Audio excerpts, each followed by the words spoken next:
C Joseph Vijay எனும் நான்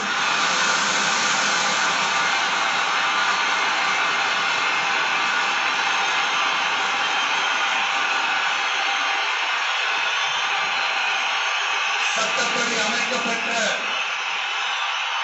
இந்திய அரசியல் அமைப்பின்பால் உண்மையான நம்பிக்கையும் நாடாப்பற்றும் கொண்டிருப்பேன் என்றும் இந்திய நாட்டின் ஒப்பில்லாத முழு முதல் ஆட்சியையும் ஒருமையையும் நிலைநிறுத்துவேன் என்றும் தமிழ்நாட்டு அரசின் முதலமைச்சராக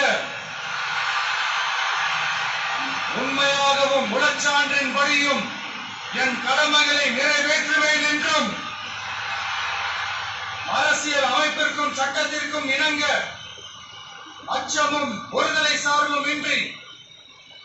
விருப்பு வெறுப்பை விலக்கி பலதரப்பட்ட மக்கள் அனைவருக்கும் நேர்மையானதை செய்வேன் என்றும் ஆண்டவன் மீது